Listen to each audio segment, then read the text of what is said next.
It was the kind of Oxford evening that dissolves easily into memory, neither wholly light nor dark, but caught somewhere between them, like a half-remembered hymn.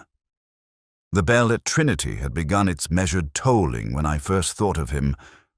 Carstairs. I hadn't seen his name in years, and yet there it was, printed with the clinical indifference of a newspaper's obituary column. Found dead after a fall from his study window. It was the sort of sentence the living write about the dead to save themselves the effort of thinking. The bell sounded again. Dull, ecclesiastical, and far too solemn for the sort of man Carstairs had been. I poured another measure of whiskey and watched the rain slide down the window pane in quiet procession. The glass distorted the street lamp's glow into trembling gold lines. Somewhere below, a car door slammed, followed by a woman's laugh too loud for the weather. Life persisted, even in Oxford. I always admired its stubbornness in that respect. Carstairs. I remembered him from years ago, long before the white in my hair had the decency to admit itself. A man of sermons and secrets. Too much piety to be sincere, too much charm to be harmless. I recalled him speaking once at a college dinner about faith as if it were a mathematics problem. He'd said belief was a form of geometry, a matter of alignment and symmetry. At the time, I thought him pretentious. Later, I wondered if he'd been confessing something. Lewis had telephoned earlier that day, full of the brisk purpose that still eludes me. There had been a message from Chief Superintendent Strange, an inquiry to be made, discreetly. The coroner's report was already closing the matter as accidental death, but something in the phrasing had bothered Strange. A fall consistent with loss of balance. Men like Carstairs, I thought, rarely lose balance without reason. I went to Trinity that evening, telling myself it was curiosity, though I've long known the difference between curiosity and compulsion. The porter at the gate gave me a nod of recognition, one of those faces that seemed to have aged along with the stones. He told me evensong had begun. I thanked him, as if that were a reasonable excuse for walking in without invitation.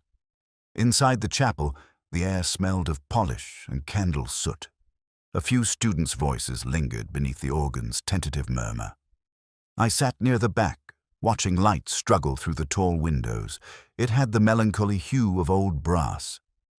The chaplain, Father Hensley, moved with the solemn choreography of a man long accustomed to ritual. He had one of those pale, intelligent faces that never quite belong to the present moment. The choir began a psalm about mercy and dust. Between verses, I noticed a pew scuffed along the top rail, fresh, the varnish rubbed raw as if by a hurried shoe. I remember thinking it an odd place for clumsiness. People don't usually stand on pews unless they mean to reach something. After the service, Hensley greeted me with a thin smile. "You've come about poor Dr. Carstairs, I presume," he said. Not a question, but a statement rehearsed. I told him I had, though I was still uncertain what had brought me there besides the rain and the echo of that bell. He spoke of Carstairs' devotion to the college, his careful administration of chapel matters, his sudden preoccupation with unfinished business. That phrase hung in the air like incense, too heavy, too practiced. I asked whether the study window had been open often. Hensley hesitated, then said, only on evenings when he prayed. We walked the cloister together afterward. Rainwater gathered in the flagstones, reflecting the faint light of the lanterns. I could hear the drip of it from the gargoyles, steady as a clock's pulse. Hensley mentioned the funeral arrangements, the dean's sorrow, the usual ecclesiastical courtesies. Yet somewhere between his sentences, I caught the faint tremor of something unsaid. When we parted, he clasped my hand too firmly. I noticed a residue of wax along his cuff. Pale streaks, like frost. He said he'd been preparing votive candles for the memorial. I nodded, though it seemed a small untruth. Back at home, I unfolded the newspaper again. There was a single photograph. Carstairs outside the chapel steps, looking away from the camera, a faint smile caught mid-thought. The caption read, Dr. Robert Carstairs, 1949 to 1987, scholar and servant of faith. It was the servant that struck me. Carstairs had never served anyone but his own conception of righteousness. And yet, in the rain light of that photograph, he seemed almost human, almost sorry. The bell at Trinity sounded one last time before silence took the city. I poured what was left of the whiskey and sat by the window, watching the street darken. The sound had followed me all day, that dull metallic sorrow. Men like Carstairs are never buried cleanly. They leave behind echoes, unanswered prayers, and scuff marks where none should be. And I, as ever, followed the sound. I went back to Trinity the next afternoon, though I told Lewis I had no reason to. He gave one of those looks that said he'd long stopped believing me. The rain had eased into that particular Oxford drizzle. Fine as mist, relentless as conscience. It blurred the chapel spire until it seemed to breathe. The porter nodded again, as if I were an expected penitent. Inside, the chapel had been emptied of its worshippers, but not of its echoes. The air still trembled faintly with the residue of voices. I walked down the aisle slowly, tracing the line of pews with my fingertips, feeling the slight roughness of the scuffed rail I'd noticed before. Someone had sanded at it since last night, lightly, hurriedly, the gesture of a man concealing what could not be erased entirely. The choir loft rose above me, dark against the pale window. A single ladder had been left leaning against the wall. Its top rung disappeared into shadow, as though it led to a quieter heaven. I remember the smell, wax, paper, and something metallic, like an old instrument case. Lewis's voice echoed from below. He'd been speaking with the verger, an earnest man who kept referring to Dr. Carstairs as the late gentleman, as though the phrase itself excused the manner of death. Lewis asked when the loft had last been used. The verger hesitated, said that only Father Hensley and Dr. Carstairs had keys to it. I asked him why Carstairs would climb up there at all. To look down on himself, perhaps. Some men do. When he'd gone, I ascended. The boards creaked with age and something else. Hesitation, perhaps. There were hymn books stacked neatly on one side, their edges rimmed in dust. Beside them, an extinguished candle and a small patch of wax hardened against the wood. Wax again, always wax, and on the narrow rail that overlooked the choir stalls, a faint half-circle of polish removed by fingertips or elbows, as if someone had leaned there to watch unseen. I looked down from that height. From there, one could see everything. The altar, the pew where the varnish was worn, even the narrow corridor leading out toward the cloister. It was a view made for observation rather than prayer. The organ's great pipes glimmered in the dimness. I found myself imagining Carstairs standing here in silence, hearing the bell from the tower toll for no one yet. A scrap of paper lay caught behind a beam. I pried it loose carefully.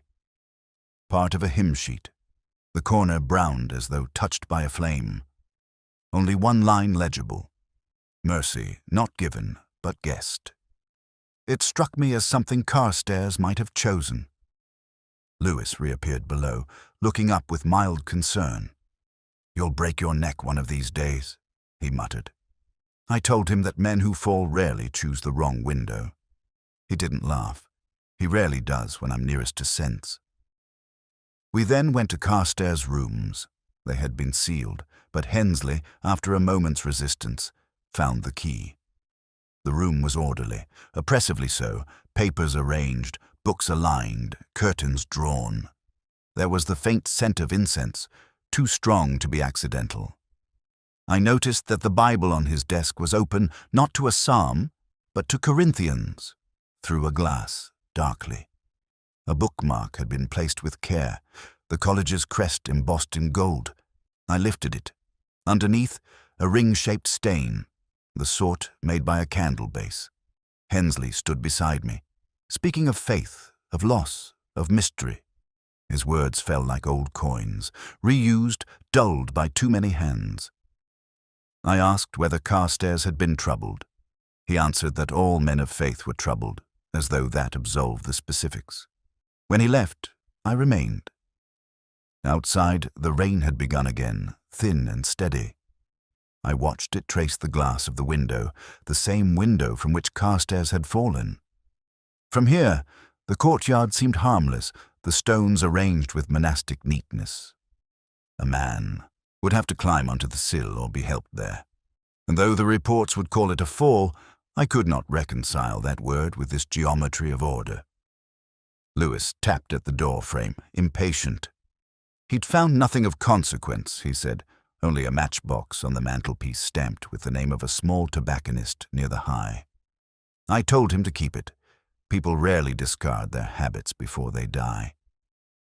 As we left, I heard a sound, a faint creak above, the kind wood makes when it remembers pressure. The choir loft again, settling into silence, or perhaps not entirely silence. That night, back at my flat, I worked the crossword in the Times. One clue read, faithful voice lost in echo. 5. I filled in choir, then hesitated, erased it, and wrote instead ghost. It fit rather too well. The bell at Trinity rang once more at 9. For whom, I couldn't say. Perhaps only for the living. There are dinners in Oxford that seem designed less for sustenance than for ritual. The Dean's supper that night was one of them, an arrangement of faces and silences, of wine and half-truths polished to civility. The hall shimmered under candlelight, each flame reflected in the silverware until the table appeared to tremble. I'd accepted the invitation out of necessity rather than appetite. Lewis would have been out of place among the Latin graces and arch smiles. It was my kind of purgatory, not his. The Dean sat at the head, his voice smooth with age and practice. He spoke of the college's restoration fund, of the choir's dwindling membership, of how deeply Carstairs would be missed. His tone, as with most men of faith, carried a precision that owed more to performance than conviction. I watched the way he folded his napkin after each course, perfectly, methodically, like a man accustomed to concealment through order. To his left was Dr. Ellison, lean and impatient, a classics tutor whose every gesture implied boredom.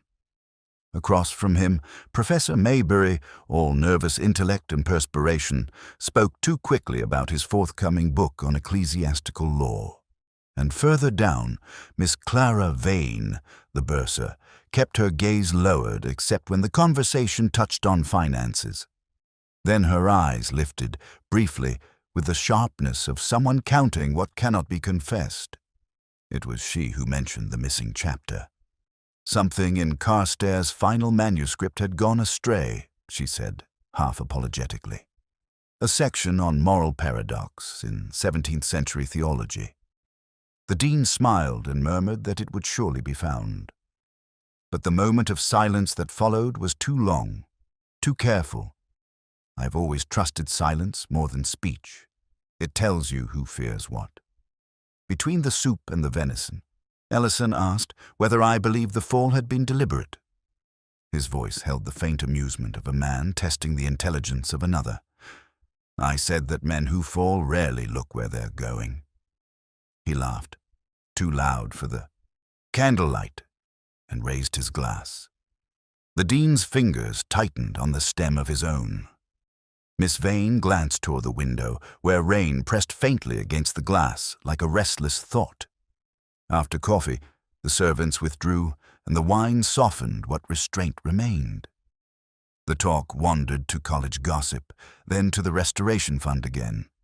Maybury, flushed and rambling, spoke of discrepancies in donations. Some records, he said, had been lost in last year's audit. The Dean frowned gently, as though chiding a child for misremembering scripture. Ellison muttered something about divine arithmetic and reached for the decanter. I excused myself earlier than courtesy required. In the corridor, the air was colder, freer. My shoes echoed on the stone, and with each step the distant sound of rain on lead guttering followed like a metronome. I paused by a portrait of a former warden, an austere face painted in tones of amber and disapproval. The eyes seemed to know something of guilt. Perhaps that was why the painting remained. Outside the hall, a porter waited, cap in hand, a man of the old college sort, watchful, unimportant, indispensable. He mentioned quietly that the dean had received an anonymous envelope the morning after Carstairs' death, said it was burned unread. His words hung there, unsure if they were allowed. I asked who had told him such a thing. He looked away and said that whispers travel faster than post. As I left the college, the rain began again, heavier now. The pavement glistened like slate polished by centuries of footsteps. I thought of that missing chapter, of the letter burned before it could be read, of the scuff mark on the pew that had been sanded away. Oxford has its own theology of concealment. The devout call it discretion. The rest of us call it fear. I stopped under a street lamp and lit a cigarette. The flame briefly caught in the wind, wavering before it held. There are nights when truth seems as fragile as that small light, flickering, necessary, and destined to burn the fingers of whoever holds it too long. There are certain kinds of paper that remember touch. Carstairs' note, creased, faintly scented, its edge torn by haste, was one of them. Lewis found it in the bin beside the late scholar's desk, half buried under sermon drafts, and the cellophane of a cigarette packet. The handwriting, though familiar, had the tremor of restraint. I read it in silence, once through, then again, slower. To the dean. I must make this right before evensong. The line broke off abruptly, as if something or someone had interrupted the rest. I set the note flat against the table, smoothing its wrinkles. Ink had bled faintly where a word had been corrected. The hesitation of conscience caught mid-stroke. I knew that sort of revision. Men do not edit their apologies unless they intend deceit. Lewis asked whether it was suicide then. I told him the living often write their confessions for others to read. The dead rarely bother. He looked uncertain, which pleased me less than it used to. The faint scent that clung to the paper, something resinous, sweet, stirred a memory. Not perfume, not ink. Myrrh, the same that hung in the chapel during the memorial candles. I imagined Carstairs at his desk, dipping into a bottle of consecrated oil, believing absolution could be distilled like scent. Religion has always been Oxford's most elegant disguise. We walked to the bursar's office in the drizzle. Miss Vane received us with that immaculate composure particular to women who have long managed other people's mistakes. Her rooms smelled of lavender and ink, an orderly fragrance. She offered tea, which I declined. I prefer my bitterness unadulterated. She said Carstairs had grown distant in recent weeks, distracted by letters from the dean. There had been arguments over the chapel fund, transfers, delays, minor irregularities. She described it all with the precision of a ledger, but her hands betrayed her calm. She twisted a ring, plain gold, worn thin at the base, as she spoke. When she mentioned the note, her tone sharpened almost imperceptibly. He was planning to resign, she said, as though that explained his conscience. I asked to see the financial records. She hesitated, then passed me a folder. Inside, receipts, annotations, donations recorded in 2 inks, black and blue, though one entry, £500 toward the restoration of the organ, was in brown. The name beside it had been crossed through, rewritten. Carstairs' handwriting, corrected to the dean's. I held it to the light, tracing the faint indentation of the original letters. Lewis leaned closer, reading upside down. "You think it was forged?" he asked. I said nothing. The rain on the window pane provided all the conversation required. Forgery is merely handwriting with purpose, after all. As we left, Miss Vane asked whether Carstairs had suffered. I told her the fall had been swift, though I'd never truly believed it was. Her gratitude was a quiet thing, her eyes too steady to belong to innocence. Back in my rooms that evening, I poured whiskey and unfolded the note again. I tried to imagine the missing words. I must make this right before evensong, before confession, before revelation. The handwriting sloped downward, the ink fading toward its broken end, as though his will had faltered mid-thought. I reached for the crossword in the Times. One clue read, "Faith's opposite concealed in mercy." 5. I circled the letters of mercy, found cry hidden inside. I wrote guilt beside it, unmarked, unnecessary. Some puzzles do not require solving to be understood. Later, Lewis telephoned to say that the dean had denied any knowledge of the note, claimed the handwriting could belong to anyone.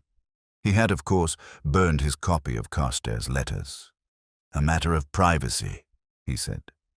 That word again, stretched to cover sin. I sat listening to the rain against the glass, softer, now almost liturgical in rhythm. The note lay before me, its unfinished sentence shimmering faintly under lamplight. I wondered whether Carstairs had written it for the dean's eyes at all. Perhaps it had been meant for God, or for whoever might find it and understand. In Oxford, confession seldom requires a priest, only an audience. When the hour struck 10, I folded the paper carefully and placed it inside my notebook. I've kept it since, not as evidence, but as a reminder. Of what, I'm not entirely certain. Perhaps that truth, like ink, runs only when pressed too hard. I've always found college libraries most alive in their silences. The air holds an intelligence of its own. Dust motes suspended like thoughts too old to settle. The faint musk of vellum and polish. The restrained hum of heating pipes behind oak. Trinity's archive was one such room. Small, severe, windowed just enough to allow daylight to enter as if by permission. I went there the following morning under the pretext of research. The librarian, a careful man named Hurst with wire spectacles and an unconvincing beard, led me through the catalogue with the pious gravity of a man revealing relics. He seemed glad to talk, less glad to think.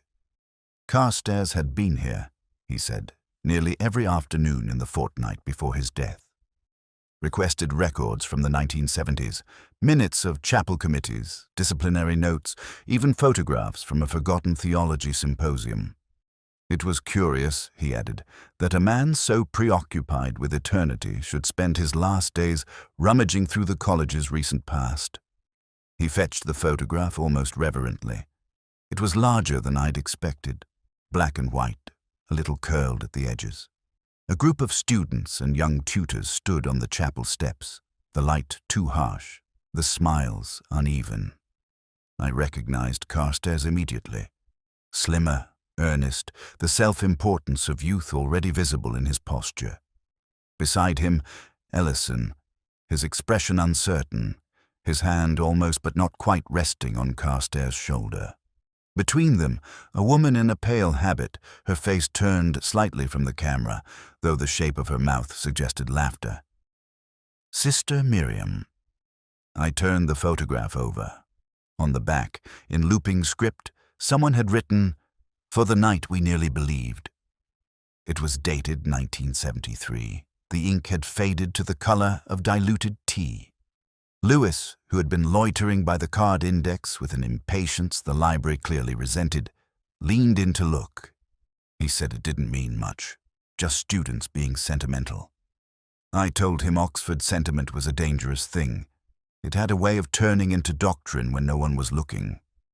The librarian mentioned that Carstairs had borrowed the file again 2 days before he died. He'd seemed, in Hurst's delicate phrasing, troubled by recollection. I asked whether he'd spoken to anyone. Hurst hesitated, then said Carstairs had requested Sister Miriam's address, claiming it was for a personal note. He'd written it down himself on a slip of library paper which Hurst had later found discarded. I asked to see it. The scrap was there, crumpled in the waste tray beside the counter. The handwriting was indeed Carstairs, his name written, then crossed out, then written again with greater pressure, as though wrestling with the very idea of identity. Beneath it, the address of St. Agnes Convent, Abingdon. I folded it into my notebook. Outside, rain began to fall. A patient, academic rain, unwilling to dramatize itself. Through the high windows, the light dulled to pewter, and for a moment the library's lamps flickered. I glanced once more at the photograph. The three figures, the devout, the skeptic, and the woman between them, seemed to share something beyond theology. A secret, perhaps, or a promise abandoned half-kept. Lewis said it was probably just nostalgia that had sent Carstairs digging through those records. Men in late middle age do odd things. I told him that nostalgia rarely drives a man to his death unless the past has teeth. Before leaving, I noticed one more thing. On the margin of the photograph, barely visible unless tilted against the light, a faint thumbprint. I traced it gently. Too small for Carstairs, too recent to be the photographer's. Wax residue again, faint but distinct, pressed into the fiber. Someone had handled the picture recently while holding a candle, or while extinguishing one. That evening in my flat, I studied the image under my desk lamp. The woman, Sister Miriam, had eyes that refused to fade even in monochrome. Something about her half-turned posture implied distance, or perhaps the memory of distance. I tried to imagine the night of that inscription. Laughter, theology, perhaps desire disguised as debate. Oxford has always excelled at such transfigurations. The rain outside had grown steadier. I thought again of Carstairs in the library, sifting through the debris of his youth and of that inscription, for the night we nearly believed. Belief, I've learned, is rarely a matter of theology. It is the brief, unbearable moment before the lie becomes necessary. I set the photograph down and poured another whiskey. The library's silence followed me home, as it always does. It was Lewis's idea, though he'd deny it if asked. The address had been sitting in my notebook for days, written in the faint, hesitant script of Carstairs' unfinished life. St. Agnes Convent, Abingdon. I had put it off, of course. The notion of visiting a convent has always struck me as an intrusion. Men carrying questions into places built for silence. But silence has its own vocabulary, and I have never been fluent in it. We drove out early, a pale Sunday. The fields beyond Oxford had that washed, indifferent look they get after long rain. Earth too tired to care. Lewis tried the radio once, then turned it off when he saw my face in the mirror. He asked what I expected to find. There. Answers, I said, though I wasn't sure whose. St. Agnes stood behind a low wall, more farm than fortress. The gravel underfoot made a sound like pen scratches. The gatehouse was painted white, its paint flaking as though faith itself had begun to peel. A bell pull hung beside the door, worn smooth by habit. When the door opened, a small, stooped nun appeared, her eyes pale and unwary, as if daylight required negotiation. I asked for Sister Miriam. We waited in a corridor smelling faintly of stone and beeswax. A crucifix leaned above the mantel, tilted slightly, as though God himself had lost interest in symmetry. When she came, Sister Miriam was not what I'd expected. Her hair, what little escaped her veil, was silver, her hands unsteady but precise. Time had not erased the beauty in her face, it had simply drawn parentheses around it. She looked at me as if recognizing someone from a half-forgotten lecture. She said that she remembered Robert Carstairs well, though she had prayed to forget him. There was no bitterness in her tone, only fatigue. He had written to her a month ago, a short letter enclosing a poem. She kept it, though she shouldn't have.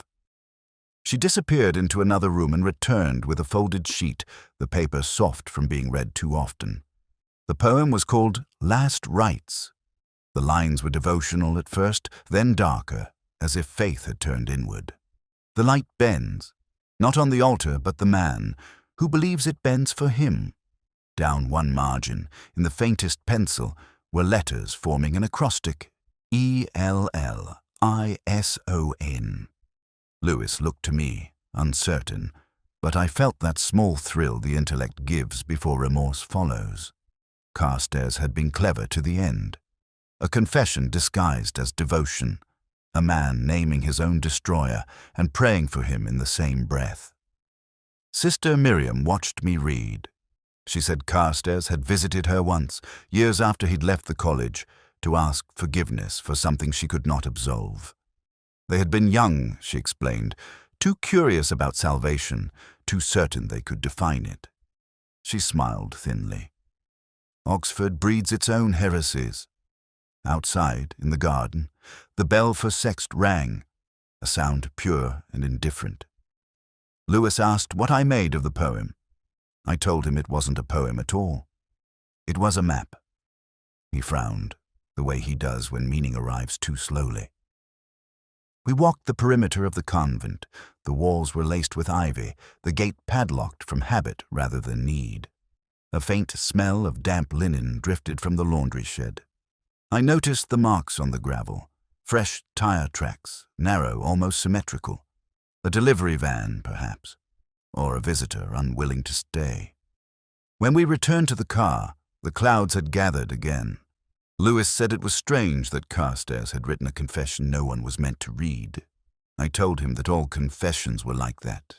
We only ever write them for the dead, hoping they'll understand what the living cannot. The road back was long and straight, the sky the color of pewter. I asked Lewis whether he'd noticed the sister's hands. He said no.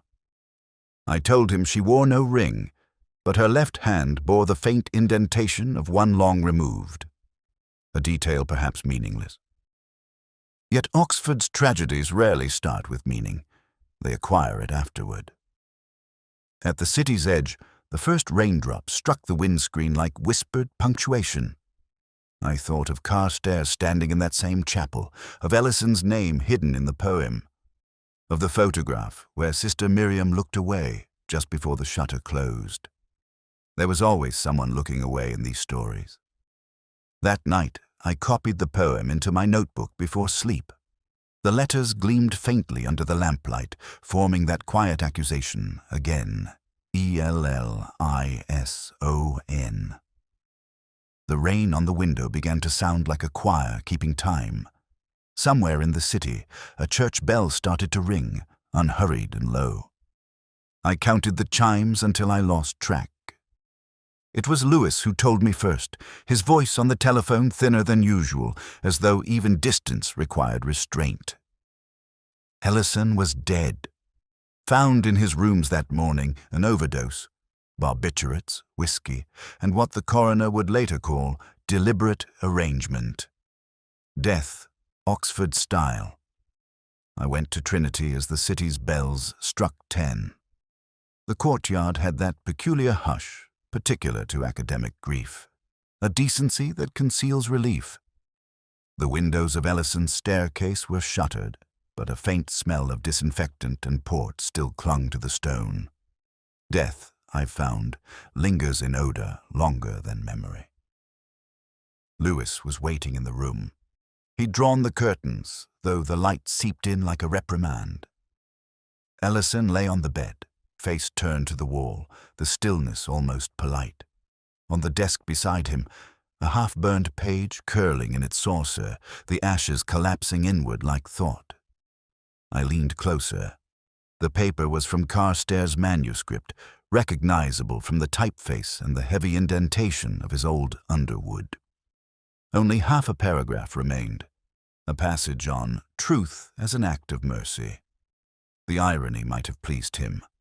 Beside the ashes lay an open Bible, though not the one I'd seen in Carstairs' room. This one was closed at Corinthians again, the same passage, through a glass, darkly, underlined, twice. Ellison's handwriting, not Carstairs. Beneath it, the word forgive, written in pencil. The question mark faint but insistent. Lewis said there was a note, short, ambiguous, as such things tend to be. It read simply, he was right. We never stopped believing. Tell her I kept the promise. No name, no date, only the echo of something unfinished. Lewis assumed her meant the bursar, but I doubted it. Some promises stretch back further than convenience allows. The glass on the bedside table held whiskey clouded with residue, 2 tablets half dissolved at the rim. A man who means to die rarely leaves anything half done. I told Lewis to check the prescription. The bottle label had been smudged deliberately.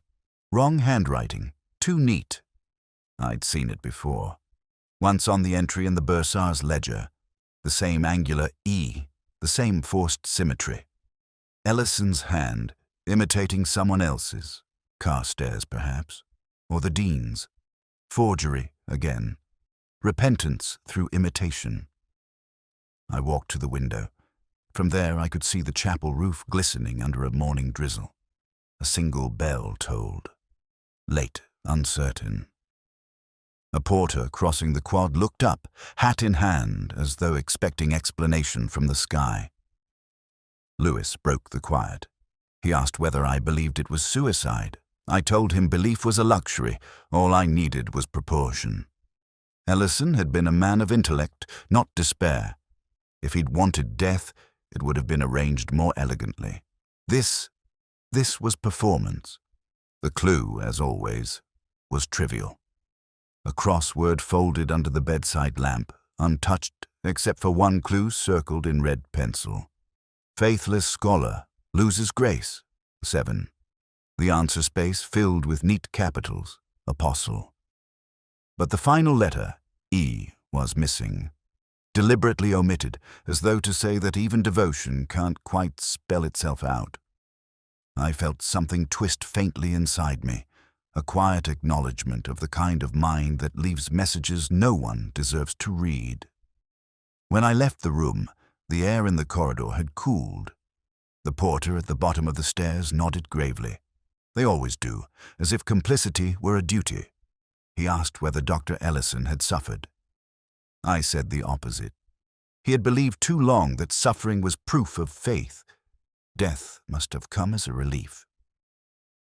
Outside, the rain was falling in that fine, almost invisible way that makes the city shine as if newly varnished.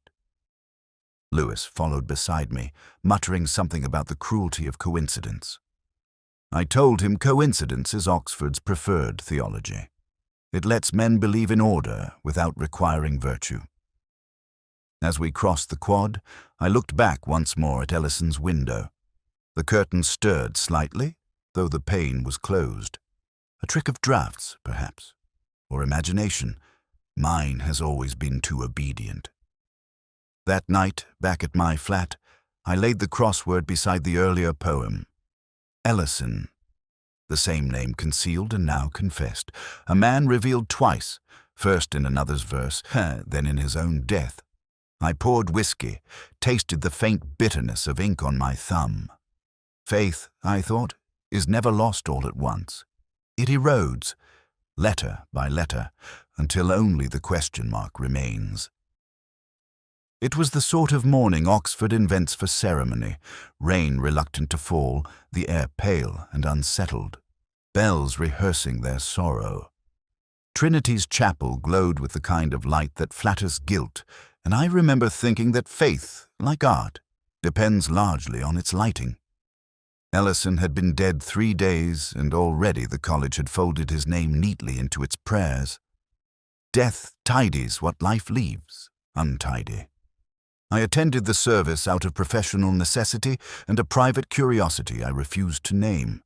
The chapel smelled of wax and damp wool, and the congregation's murmurs rose and fell with the rhythm of duty. Father Hensley was at the pulpit, his voice neither consoling nor courageous, merely practiced. He spoke of redemption, of the narrow passage between confession and grace. His eyes did not meet mine, though they paused near the deans, who sat rigid in the front pew, hands folded with the precision of a man balancing on guilt. Some phrases in the sermon caught me: the repetition of mercy, the curious insistence that truth was a door that opens both ways. That line, in particular, hung in the air too long, as if meant for me alone. I had heard it before, though I could not place where. Perhaps in Carstairs' manuscript, or in one of his lectures on Augustine, which he'd quoted badly but with conviction. When the choir began the hymn, the sound lifted upward like smoke, fragile but certain of its direction. I looked to the choir loft, the place from which I imagined Carstairs had once watched his congregation. The scuff mark on the pew rail had been polished smooth, but memory leaves its own residue. I thought again of the angle of his fall, the impossible neatness of his death, and of Ellison's echo of it. Oxford has always loved symmetry, even in tragedy. After the service, I waited for Hensley in the cloister. He emerged slowly, still robed, his face pale beneath the shadow of the archway. I asked if he'd meant the line about the door. His reply was immediate, too rehearsed to be spontaneous. "Every sermon borrows from another," he said. But his fingers, resting against the stone, twitched, an involuntary confession. I told him that Carstairs had used the same phrase. Hensley's eyes lowered. He said quietly that Carstairs had come to him for confession the night before his death. I asked what he had confessed. He shook his head. The seal of the confessional, the sanctity of silence, all that ecclesiastical armor. He said only that Carstairs had been afraid, not of damnation, but of exposure, of some truth too human to bear. Then, almost to himself, he added that the dean had promised him understanding.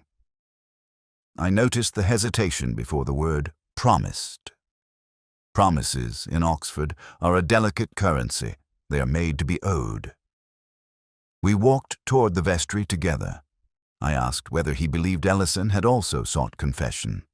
He hesitated, then said no, though his pause suggested ignorance rather than certainty. His hands were folded now, thumbs pressed so tightly they whitened. I realized the faint marks along his right cuff again. Wax, same as before. Ritual or concealment, or both. I stood near the altar, staring at the arrangement of candles. One had burned lower than the rest, its wax pooling in uneven circles. The brass holder beneath it bore a faint scar, as if scraped clean in haste. I thought of the candle Ellison might have used to light his final hour, of the wax embedded in the photograph's edge, of the small, careless threads that bind men together in deceit. Hensley murmured something about the memorial to come. The dean would speak next Sunday, he said, on the theme of loyalty. I wondered whose. As I left the chapel, the bell began its slow toll, 12 measured strokes, heavy and patient. Each echoed slightly later beneath the cloister roof, as if time itself were undecided. Lewis was waiting by the gate, raincoat buttoned, expression caught between boredom and concern. He asked what I thought of the sermon. I told him that sermons are like puzzles. Their truths lie in what the preacher omits. He said the dean wanted to see me. Urgent, apparently. I looked back at the chapel, its door closing on the last of the candlelight. The scent of wax followed me out, clinging faintly to my sleeve. There is a particular fatigue that follows proximity to prayer, a kind of exhaustion born from listening to men seek absolution for what they still intend to repeat. Oxford wears that fatigue well. It suits her better than innocence ever did. The rain had grown wearier by the time I reached the bursar's office again, one of those long, colorless afternoons when even Oxford seems to exhale. The college roofs bled water through their gutters, and the quad shimmered faintly, reflecting windows that never seem to open. I remember thinking that guilt behaves much the same way. It leaks slowly until it becomes weather. Miss Vane received me without surprise. Her calm, I had begun to suspect, was not the absence of feeling but its discipline. The office was precisely as before, ledgers aligned, pens ordered by height, a vase of tulips in the process of dignified decay.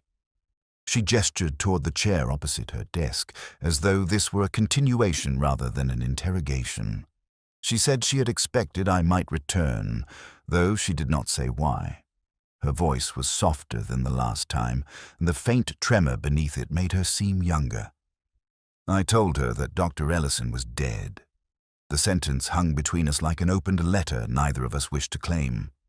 She closed her eyes briefly, as though trying to remember a prayer. Then, very quietly, she said she had thought it might come to that. I placed the small envelope on the desk. It was the color of old ivory, its seal cracked, the edges slightly scorched. The porter's story had been accurate. Someone had burned it, not entirely. The initials on the back were faint. CV. I asked whether she recognized it. She looked at it too long before answering. Yes, she said. It was hers. She admitted, after a pause that belonged more to confession than to conversation, that she had sent the letter to the dean on the morning after Carstairs' death. Inside it, she said, had been a single page copied from the college accounts, a donation record that would have implicated Carstairs in the misuse of chapel funds. She had hoped the dean would deal with it quietly, spare the college scandal. Instead, he had burned it, and she had watched from the corridor outside his study as the paper blackened in the grate. Lewis, sitting near the window, shifted awkwardly. He never liked these moments, the slow unclothing of conscience. I asked her why she hadn't come forward when Ellison died. She said that by then, it was too late. Her voice steadied as she explained how Carstairs had discovered the missing page days before his fall, how he had accused her of betrayal, how she had tried to retrieve the letter, but the dean refused to speak of it again. As she spoke, her fingers toyed with a fountain pen, twisting it slowly by its cap. I noticed a small ink stain on her cuff, shaped like a crescent moon. There was something oddly delicate in that stain, a flaw too small to belong to accident. The same crescent I had seen on the envelope's corner, where someone's thumb had pressed too hard while sealing it. When she stopped talking, the rain filled the silence for us. I asked to see her ledger again. She hesitated but slid it across the desk. One page had been replaced recently, the paper newer, its ruling slightly darker. The entry for the chapel fund now showed only neat corrections, no trace of the old brown ink. She had rewritten history in tidy black lines. I told her that burning a letter never erases its existence. She smiled, not kindly. "Nothing ever does," she said.